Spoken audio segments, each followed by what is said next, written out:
లో నుండి నేటి రాత్రికాల సమయమునకు ఏర్పాటు చేయబడిన వాక్య భాగాన్ని మనం చదువుకుందాం. పరిశుద్ధ గ్రంథంలో నుండి మార్కు సువార్త 4వ అధ్యాయము. మార్కు సువార్త 4వ అధ్యాయము 39, 40, 41 వచనాలను మనం చదువుకుందాం. మార్కు సువార్త 4వ అధ్యాయము 39, 40, 41 వచనాలను మరి సమయంలో మన మధ్య ఉన్నటువంటి సహోదరుడు రంగస్వామి చదివి సహాయం చేస్తారు.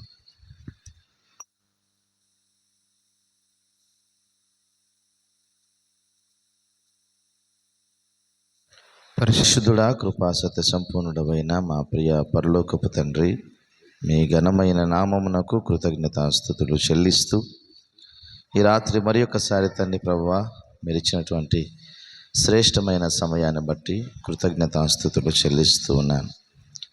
తండ్రి ప్రభువా, ఈ రాత్రి తండ్రి ప్రభువా, మీరు మాతో మాట్లాడేటువంటి ప్రతి మాటను బట్టి, వాక్కును బట్టి ప్రభువా, మిమ్మల్ని తండ్రి ప్రభువా బ్రతిమలాడుకుంటున్నాం. తండ్రి ప్రభువా, మేము ఏమి మాట్లాడాలో ప్రభువా, మరి వాటిని అనుసరించి ఎలా నడుచుకోవాలో మీరే మాకు నేర్పించుమని ప్రార్థన చేస్తూ ఉన్నాం. వినగలిగే చెవులు, గ్రహించగలిగే మనస్సును ప్రభువా మాకు అనుగ్రహించండి. తండ్రి ప్రభువా, ఇంకా ఎందరో తండ్రి ప్రభువా నీ మందిరానికి రాలేక తండ్రి ప్రభువా మరి వారి కుటుంబముల యొద్దనే ఉంటూ తండ్రి ప్రభువా సమయమును వృధా చేసుకున్న వారు అనేకులు ఉంటున్నారు.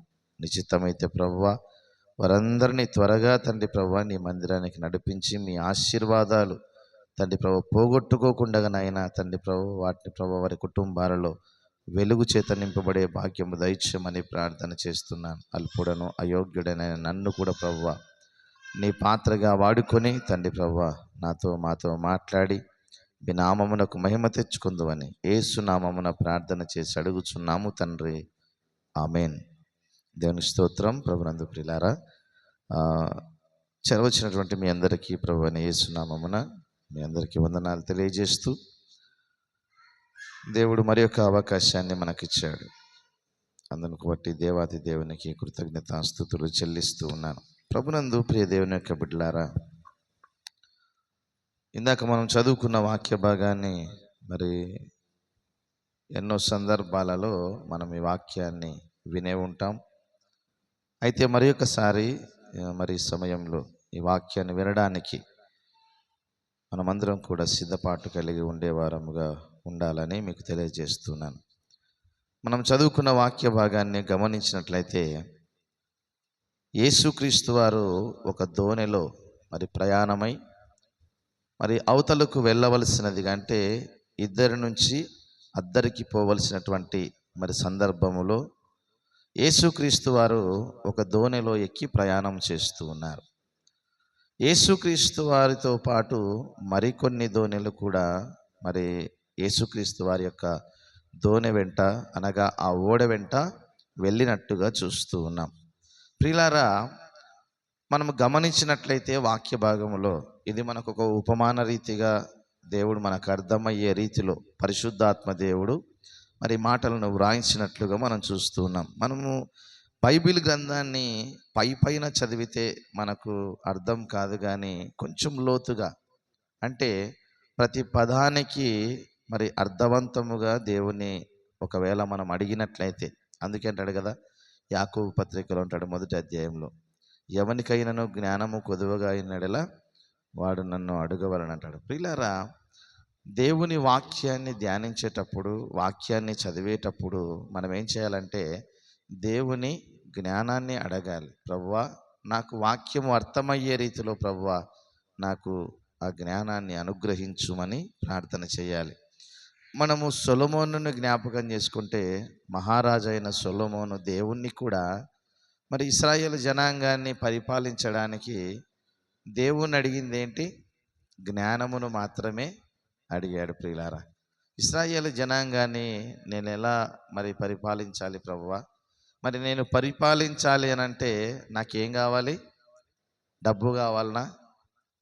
లేదంటే అధికారములో ఉంటూ గర్వముతో ఉండేటువంటి స్థితి కావాలనా? లేదంటే ఇంకా చాలామంది మంత్రులు కావాలని అడగాలనా? ప్రభునందు ప్రియులారా, సొలొమోను మహారాజు దేవుణ్ణి అడిగేటువంటి ఒకే ఒక కోరిక ఏంటో తెలుసా? ఈ ప్రజలను పరిపాలించడానికి నాకు జ్ఞానమును దయచేయమని అడుగుతాడు. దేవుడు ఏమంటాడంటే, ప్రియులారా, నీవు జ్ఞానమును మాత్రమే అడిగావు కాబట్టి నీ విధేయతను బట్టి నీకు ఐశ్వర్యాన్ని కూడా ఇస్తానని సెలవిచ్చిన దేవుడు. కాబట్టి మనము దేవుణ్ణి ఏదైనా వాక్యము చదివేటప్పుడు ఏమడగాలంటే ప్రియులారా, జ్ఞానము కావాలి అని అడగాలి. ప్రభునందు ప్రియ దేవుని యొక్క బిడ్డలారా, మనం వాక్య భాగాన్ని చదువుకుంటూ ఉన్నప్పుడు యేసుక్రీస్తు వారు ఒక దోణి ఎక్కి ఇద్దరి నుంచి అద్దరికి వెళ్ళవలసినదిగా ఆయన ప్రయాణమైపోతూ ఉన్నాడు. ఈ ప్రయాణములో ఆయన వెంట మరికొన్ని దోణెలు వచ్చాను. చూడండి, ఆ మాటని జ్ఞాపకం చేసుకుందాం.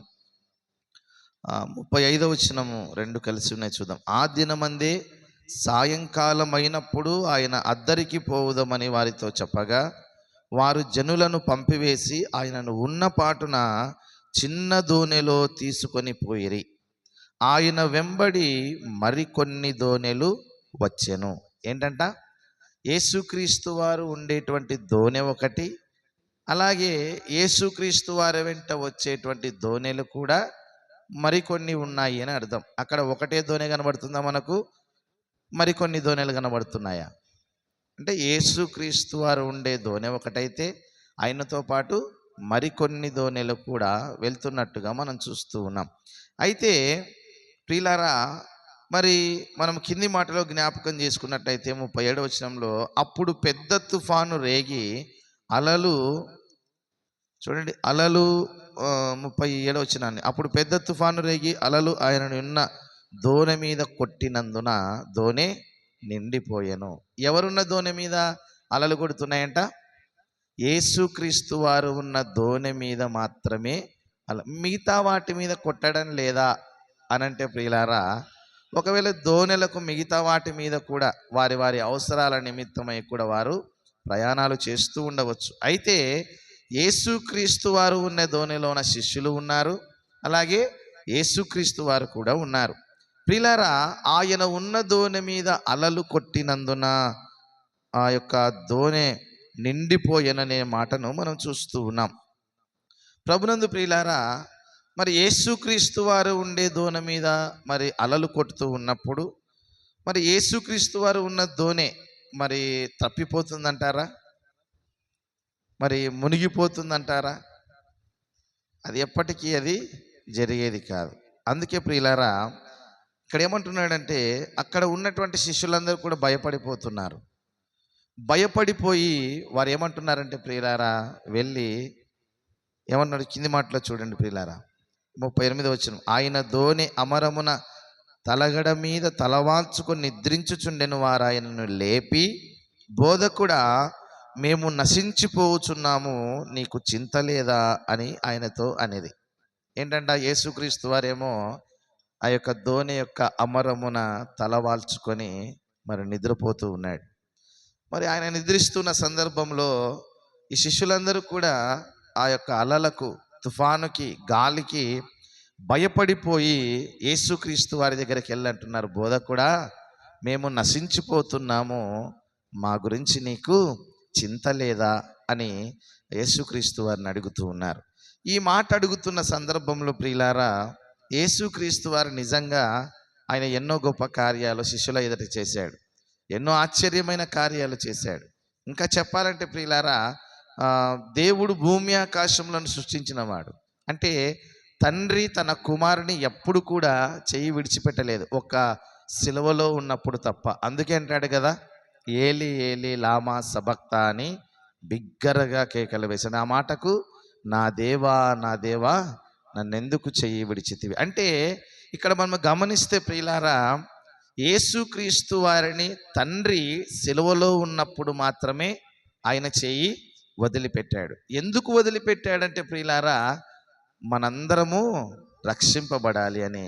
ఒక్క నీతిమంతుడైన యేసుక్రీస్తు వారిని మరి నలుగుగొట్టడానికి దేవునికి ఇష్టమాయను అనేటువంటి మాటను కూడా మనం చూస్తాం. కానీ యేసుక్రీస్తు వారి యోహాను సువార్తలో మనం జ్ఞాపకం చేసుకున్నట్లయితే అక్కడ ఏమంటాడంటే, నా తండ్రి పనిని నేను చేయుచున్నాను కాబట్టి ఆయన చిత్తానుసారముగా నేను చేస్తున్నాను కాబట్టి తండ్రి నన్ను ఒంటరిగా విడిచిపెట్టాడు అనే మాటను మనం చూస్తూ ఉన్నాం. అంటే ఆయన సమయము రాకముందు తండ్రి ఎల్లప్పుడూ కూడా యేసుక్రీస్తు వారితోనే ఉన్నారు. మరి యేసుక్రీస్తు వారితో ఉన్నప్పుడు శిష్యులు ఎందుకు మరి భయపడుతున్నారు? ప్రభునందు ప్రియులారా, ఈ శిష్యులు ఏమంటున్నారంటే యేసుక్రీస్తు వారు దోణిలో ఉన్నారు అని తెలిసినా కూడా భయపడిపోతున్నారు. ఈనాడు విశ్వాసుల కుటుంబంలో యేసుక్రీస్తు వారు మన గృహాలలో ఉంటే ఒకవేళ మనకు శోధనలు కలగవచ్చు, ఒకవేళ మనకు శ్రమలు రావచ్చు, ఒకవేళ అపవాది మన కుటుంబాలను మరి చెదరగొట్టొచ్చు. కానీ యేసుక్రీస్తు వారి ఉన్న కుటుంబం మాత్రం ఎప్పటికీ ఎన్ని శోధనలు వచ్చినా కూడా శోధనలు తట్టుకొని నిలబడగలిగే శక్తిని దేవుడు అనుగ్రహించే దేవుడుగా ఉన్నాడు. అందుకే ప్రియులారా, మనము గమనించినట్లయితే యాకోబు పత్రికలో మనము జ్ఞాపకం చేసుకుందాం. పరిశుద్ధ గ్రంథంలో నుండి యాకోబు పత్రిక 1వ అధ్యాయంలో మనం చూస్తే మరి శోధనను సహించువాడు ధన్యుడు అనేటువంటి మాటను కూడా మనం చూస్తాం. యాకోబు పత్రిక 1వ అధ్యాయము 12వ వచనాన్ని మనం చూద్దాం. శోధనను సహించువాడు ధన్యుడు, అతడు శోధనకు నిలిచిన వాడై ప్రభువు తన్ను ప్రేమించు వారికి వాగ్దానము చేసిన జీవ కిరీటము పొందుకుంటారంట. ప్రియులారా, ఏంటంట? ఏ కుటుంబం అయితే క్రీస్తుని కలిగి ఉంటుందో, ఏ కుటుంబంలో అయితే మరి యేసుక్రీస్తు వారు నివాసము చేస్తారో ఆ కుటుంబంలో వెలుగు ఉంటుంది. ఆ కుటుంబంలో మరి ఒకవేళ శోధనలు వచ్చినా కూడా వాటిని జయింపగలిగేటువంటి శక్తిని దేవుడు అనుగ్రహించే దేవుడుగా ఉన్నాడు. ఈనాడు మనం కూడా ప్రియులారా చక్కగా ప్రార్థనలు చేస్తాం, చక్కగా దేవుని మందిరానికి వస్తాం, దేవుని మాటలు వింటూ ఉంటాం. ఆ మాటల చేత మన హృదయాలను బలపరుచుకుంటుంటాము. కానీ ఏదైనా చిన్న శ్రమ, చిన్న బాధ, చిన్న శోధన మన మీదికి వచ్చిన వెంటనే ప్రియులారా మనం భయపడిపోతూ ఉంటాం. మనము భయపడిపోతూ ఉంటాం ప్రియులారా. ఎందుకు భయపడిపోతున్నామంటే మనలో అల్ప విశ్వాసం ఉంది. అందుకే దోణిలో ఉన్నటువంటి శిష్యులు అడుగుతున్నారు, అయ్యా మేము నశించిపోతున్నాము, మా గురించి నీకు చింత లేదా అనేటువంటి మాటను అంటూ ఉన్నప్పుడు యేసుక్రీస్తు వారు లేచి ఏం చేశారంట? గాలిని మరి తుఫానుని ఏం చేశాడంట? గద్దించినట్లుగా చూస్తూ ఉన్నాం. అంటే మరి భూమి ఆకాశములు తరంగములన్నీ కూడా ఎవరికి లోబడుతున్నాయంట?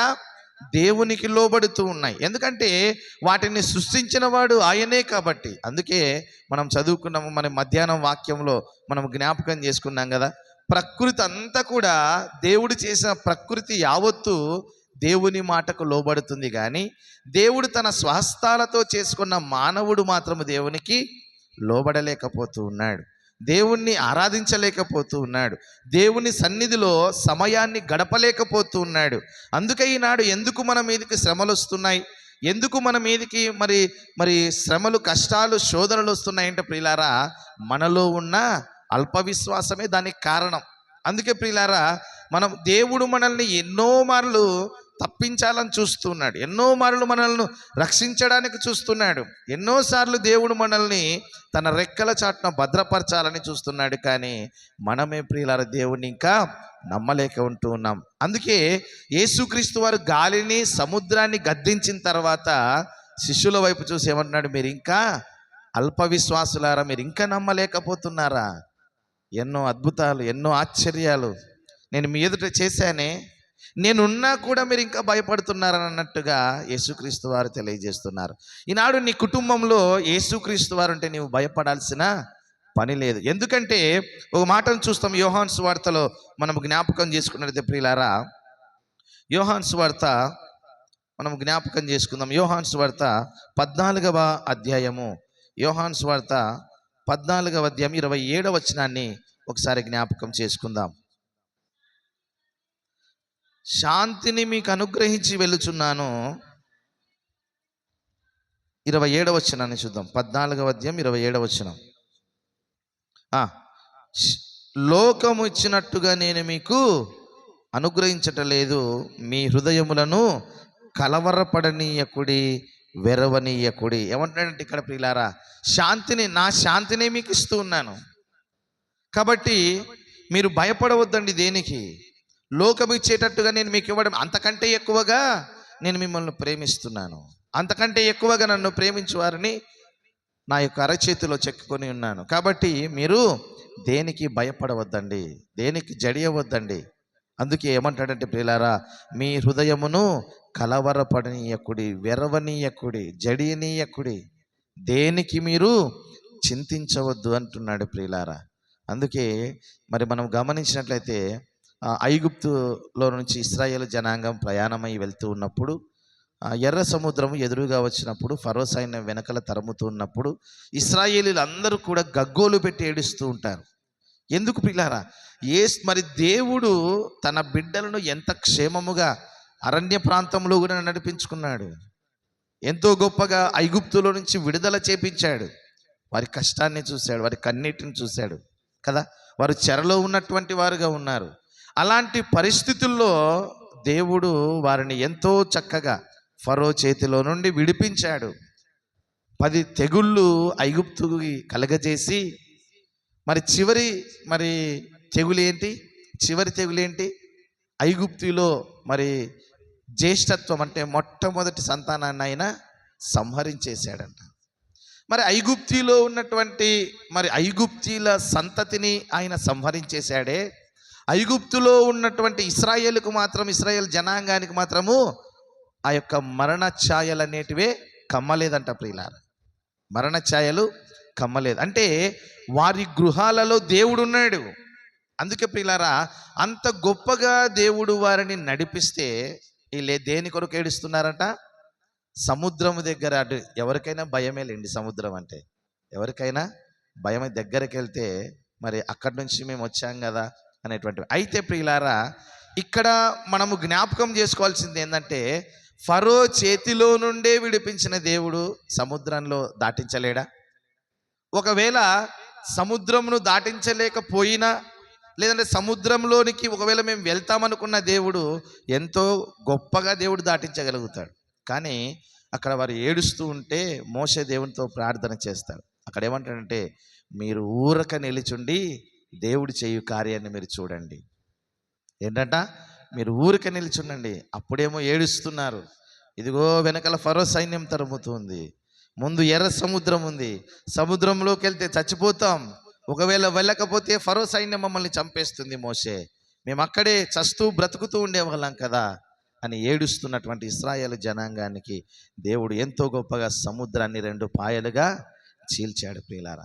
ఆ ఆరిన నేల మీద, బురదలో కూడా కాదు, నీళ్ళలో ఏంటంటే బురద ఉంటుంది కదా, నీళ్లు తీసేస్తే ఆరిన నేల మీద సంతోషముగా వారు సముద్రాన్ని దాటుతూ ఉన్నారు. ఈనాడు నా జీవితంలో, మన జీవితంలో కూడా ఏవైనా శ్రమలు వచ్చినా, కష్టాలు వచ్చినా, బాధలు వచ్చినా నీ హృదయంలో ఎవరుండాలి?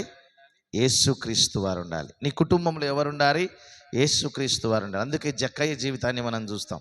జక్కయ్య కూడా యేసుక్రీస్తు వారిని ఇంట్లోనికి ఆహ్వానించినప్పుడు ఎంతోమంది బయట 100 రకాల మాటలు మాట్లాడుకున్నారు. ఎన్నెన్నో నిందలు, ఎన్నెన్నో అవమానకరంగా మాట్లాడి, అంటే పాపిష్టి అయిన జక్కయ్య ఇంటికి యేసుక్రీస్తు వారు ఎందుకు వెళ్ళారు అని గుసగుసలు. ప్రియులారా, ఈనాడు నీ గురించి, నా గురించి కూడా, మనందరి గురించి కూడా గుసగుసలు మాట్లాడుకునేవారు ఉంటారు. మనందరి గురించి నిందలు వేసేటువంటి వారు ఉండొచ్చు, అవమానించేటువంటి గుంపు కూడా ఉండొచ్చు. కానీ నీవెవరి వైపు చూడాలో తెలుసా? యేసుక్రీస్తు వారి వైపు చూడాలి. నా దేవుడు నాకు తోడై ఉన్నాడు, నా దేవుడు నాతో ఉన్నాడు కాబట్టి నేను దేనికి కలవరపడను. ప్రియులారా, పేతురుని కూడా మనం చూస్తాం. చూడండి ప్రియులారా, పేతురు జీవితాన్ని కూడా మనం చూస్తే, పేతురు కూడా ఎలా మత్తయి సువార్త 14వ అధ్యాయము 31వ వచనాన్ని మనం జ్ఞాపకం చేసుకుందాం. మత్తయి సువార్త 14వ అధ్యాయము 31వ వచనాన్ని చదవండి. వెంటనే యేసు చెయ్యి చాపి అతన్ని పట్టుకొని, అల్పవిశ్వాసి, ఎందుకు సందేహపడితివని అతనితో చెప్పాను. ఇక్కడ సందర్భం ఏమిటంటే ప్రియులారా, యేసుక్రీస్తు వారు తెల్లవారుజామున, అంటే చీకటిగా ఉన్నప్పుడు సముద్రం మీద నడుచుకుంటూ వస్తూ ఉన్నాడు. సముద్రం మీద నడుచుకుంటూ వస్తున్న సందర్భంలో పేతురు దోణిలో నుంచి, అంటే ఓడలో నుంచి యేసుక్రీస్తు వారిని చూస్తూ ఉన్నాడు. చూసి ఏమనుకున్నాడంటే, మొదటగా దయ్యం అనుకున్నాడు, భూతం అనుకున్నాడు. కానీ యేసుక్రీస్తు వారు చూసి, పేతురు భయపడవద్దు, నేను యేసునని చెప్తాడు. నీవు నిజంగా నా యేసు అయితే నీవు నీళ్ళ మీద నడిచినట్టుగా నేను కూడా నీళ్ళ మీద నడుస్తాను అని యేసుక్రీస్తు వారితో అంటే, యేసుక్రీస్తు వారు ఏమన్నారంటే ఆజ్ఞాపించారు, సరే వచ్చేసేయ్ అన్నాడు. ప్రభునందు ప్రియులారా, ఆ మాట చెప్పిన వెంటనే పేతురు ఏం చేశాడంటే నీళ్ళ మీద నడుస్తూ ఉన్నాడు. నడుస్తూ ఎవరి దగ్గరికి వెళ్తున్నాడంటే యేసుక్రీస్తు వారి దగ్గరికి వెళ్తూ ఉన్నారు. యేసుక్రీస్తు వారి దగ్గరికి వెళ్తున్న సందర్భంలో ప్రియులారా, మరి యేసుక్రీస్తు వారి వైపు చూస్తున్నంతసేపు నడిచాడు. యేసుక్రీస్తు వారు అంటే సముద్రాన్ని, మరి ఎవరైనా సముద్రం దగ్గరికి వెళ్ళారా? సముద్రం దగ్గరికి వెళ్తే ప్రియులారా, ఆ యొక్క సముద్రపు తరంగముల యొక్క ధ్వని మృత్యు ఘోషను వినిపింపజేస్తుంది ప్రియులారా. ఏంటంట? మృత్యువు ఘోషను వినిపింపజేస్తుంది. ఆ తరంగాలకు ఒంటరిగా ఉంటే మాత్రం గుండె ఆగిపోయేంత పరిస్థితి కూడా ఉంటుంది. అంటే అంత భయంకరమైనటువంటి మరి శబ్దాలు, భయంకరమైనటువంటి అలలు మరి పోటెత్తుతూ ఉంటాయి. అటువంటిది సముద్రము మధ్యలో యేసుక్రీస్తు వారు పేతురుని నీళ్ళ మీద నడుచు రా అని చెబితే పేతురు మొదటగా భయపడకుండా నీళ్ళ మీద నడిచాడు. యేసుక్రీస్తు వారిని చూస్తున్నంతసేపు నడిచాడు ప్రియులారా. చూశాడు చాలాసేపు, యేసుక్రీస్తు వారిని చూస్తూ చూస్తూ నడుస్తూనే ఉన్నాడు. ఎప్పుడైతే మరి ఆ శబ్దానికి మరి విన్నాడో, ఆ యొక్క సముద్ర తరంగాల యొక్క శబ్దాన్ని విన్నాడో, వెంటనే యేసుక్రీస్తు వారి మీద ఉన్న దృష్టి కాస్త సముద్రం వైపు తిప్పేశాడు. యేసుక్రీస్తు వారి వైపు ఉన్న దృష్టిని సముద్రం వైపు తిప్పాడు. ఎప్పుడైతే సముద్రం మీద ఉన్నటువంటి ఆ చీకటి, ఆ యొక్క శబ్దము, ఆ అలలు, ఆ యొక్క అలల యొక్క ఆటుపోట్లను చూసి ఒక్కసారిగా భయపడిపోయాడు పిల్లల. ఎప్పుడైతే భయపడ్డాడో పేతురు వెంటనే నీళ్ళల్లో మునిగిపోతూ ఉన్నాడు. ఆ మునిగిపోతున్న సందర్భంలో యేసుక్రీస్తు వారిని అంటున్నాడు, ప్రభువా నన్ను రక్షించు రక్షించు అంటున్నాడు. అప్పుడు యేసుక్రీస్తు వారు తన చెయ్యి పట్టి ఆయన్ను పైకి లేవనైతే ఏమన్నాడు, అల్ప విశ్వాసి ఎందుకు సందేహపడితే. వినాడు మన జీవితాలు కూడా అంతే ప్రియులారా. విశ్వాస యాత్రలో, ఈ లోక యాత్రలో మనం ప్రయాణమైపోతున్నప్పుడు మన గురి ఎవరై ఉండాలో తెలుసా? యేసుక్రీస్తు వారే మన గురి అయి ఉండాలి. మన గురి ఏదై ఉండాలో తెలుసా? పరలోక రాజ్యమే మన గురి అయి ఉండాలి. ఆ గురి యొద్దకు పరిగెత్తడానికి చాలా ఓపికతో పరిగెత్తాలి. మన చూపు గురి మీదనే ఉండాలి ప్రియులారా. కానీ ఒకవేళ నీవు ప్రయాణం అయిపోతూ ఉన్నప్పుడు, ఒకవేళ లోకములో వాళ్ళు నన్ను అట్లా అన్నారు, ఇట్లా అన్నారు, అలా అన్నారు, ఈ నిందలు వేశారు, ఆ నిందలు వేశారు, నన్ను ఈ విధంగా అన్నారు అనుకున్నావు అనుకో, నీవేమైపోతావో తెలుసా? దేవుని మందిరానికే దూరం అయిపోతావు. దేవుని మందిరానికి దూరం అయిపోతావు. అందుకే ప్రియులారా, ఈ లోక యాత్రలో మనం ప్రయాణం చేస్తున్నప్పుడు ఒక క్రైస్తవ విశ్వాసిగా, క్రీస్తుని నమ్మిన బిడ్డగా నీ గురి ఎక్కడ ఉండాలంటే ప్రియులారా, కేవలము క్రీస్తే మన గురై ఉండాలి. అందుకే మనం ఎప్పుడు కూడా ప్రియులారా, మన కుటుంబంలో కానీ మన హృదయంలో కానీ యేసుక్రీస్తు వారు ఉంటే మనకు ఏ అపాయము రానే రాదు ప్రియులారా. అందుకే చివరిగా అంటాడు, మరి కీర్తనల గ్రంథం 46వ అధ్యాయంలో మనం చూద్దాం.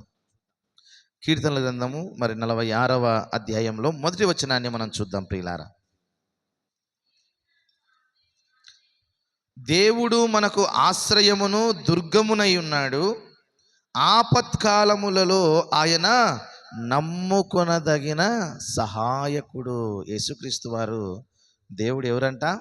ఆపత్కాలములలో, ఆపదలలో, కష్టాలలో, శ్రమలలో, ఇరుకుల్లో, ఇబ్బందుల్లో మనం ఎవరినైనా నమ్ముకోవాలి అని అంటే అది ఎవరినంట? అది కేవలము నమ్మదగిన క్రీస్తుని మాత్రమే మనము ఆశ్రయించే వారముగా ఉండాలి. ఇంకా మనం గమనించినట్లయితే ఇక్కడ అంటే చూడండి 2వ వచనంలో, కావున భూమి మార్పు నందినను, నడి సముద్రములలో పర్వతములు మునిగినను, వాటి జలములు ఘోషించుచు నురుగు కట్టినను, ఆ పొంగుకు పర్వతములు కదిలినను మనము భయపడము. దేవుడు ఎంత గొప్ప మాట తెలియజేస్తున్నాడు ప్రియులారా. ఈ రాత్రి దేవుని మందిరంలో మనమందరం కూడా నివసించి ఈనాడు దేవుని నుండి ఒక గొప్ప వరాన్ని పొందుకుంటున్నాం. ఆ వరమే మనం ఇక ఎన్నటికీ భయపడవలసిన పని లేదు. ఏంటంటే ఇక్కడ అన్నాడు, కావున భూమి మార్పు పొందినను, నడి సముద్రములలో పర్వతములు మునిగిపోయినను, వాటి జలములు ఘోషించుచు నురుగు కట్టినను, ఆ పొంగుకు పర్వతములు కదిలినను మనము భయపడవలసిన పని లేదు. ఎందుకో తెలుసా? ఆపత్కాలములలో నమ్ముకొనదగిన సహాయకుడే యేసుక్రీస్తు వారు. దేవుని స్తోత్రం చెబుదాం. హల్లెలూయా. ఏంటంట? ఆపత్కాలములలో నమ్ముకోదగిన సహాయకుడు. మరి అల్ప విశ్వాసులముగా ఉంటే ప్రియులారా, అన్నింటికి మనము భయపడవలసి వస్తుంది. అన్నింటికి మనము మరి భయపడ్డావు అని అంటే ప్రియులారా, నీ హృదయము క్షీణించిపోతుందంట. నీ హృదయము క్షీణించిపోయిందంటే అనారోగ్యానికి గురైపోతావు. అనారోగ్యానికి గురైపోయావంటే మంచంలో పడతావు. మంచంలో పడ్డావంటే అపవాది నిన్ను మరణానికి అప్పగిస్తుంది. అందుకే సమాధానాన్ని మీకు అనుగ్రహిస్తున్నాను, శాంతిని మీకు అనుగ్రహిస్తున్నాను. కాబట్టి మీ హృదయంలోని మీరు కలవరపడనీయకుడి. దేవుడు సెలవిస్తున్న మాట, యేసుక్రీస్తు వారు మనతో ఈ రాత్రి మాట్లాడుతున్న మాటలు. ఒకవేళ నీ కుటుంబం మీద, ఒకవేళ నీవు ఉన్నటువంటి కుటుంబం మీద శోధనలు రావచ్చు, శ్రమలు రావచ్చు, ఇరుకులు రావచ్చు, ఇబ్బందులు రావచ్చు. కానీ శ్రమలు వచ్చిన, కష్టాలు వచ్చిన, బాధలు వచ్చిన నీ కుటుంబాన్ని పడిపోకుండా కాపాడేటువంటి శక్తి ఒక్క దేవునికి మాత్రమే ఉంది ప్రియులారా. అందుకే యోబు జీవితాన్ని జ్ఞాపకం చేసుకుంటాం. ఎన్నో శ్రమలు, ఎన్నో కష్టాలు, తన శరీరము కూడా గాయపడినదిగా చూస్తాం. కానీ ఆయన విశ్వాసం ఏంటో తెలుసా? యెహోవా ఇచ్చెను, యెహోవా తీసుకుపోయాను, ఆయన నామమునకు స్తుతి కలుగునుగాక. కానీ చివరిగా ఆయన రెండంతల ఆశీర్వాదాలు పొందుకున్నాడు. ఈనాడు కోల్పోయిన నీ జీవితాన్ని రెండంతలుగా ఆశీర్వదించే దేవుడు మన మధ్యలో ఉన్నాడు. ఆయనను మన కుటుంబంలోనికి, మన హృదయంలోనికి చేర్చుకోగలిగితే ఆయన నమ్ముకోదగిన సహాయకుడు. కాబట్టి అట్టి సహాయము యేసుక్రీస్తు ద్వారా మనకు, మన కుటుంబాలకు దేవుడు దయచేయునుగాక. ప్రార్థన చేసుకుందాం. అందరూ తలలు ఉంచి కళ్ళు మూసుకున్నట్లయితే ప్రార్థన. ఈ సమయంలో విత్తబడిన వాక్యం నిమిత్తమై ప్రార్థన. మన మధ్యలో ఉన్నటువంటి మరి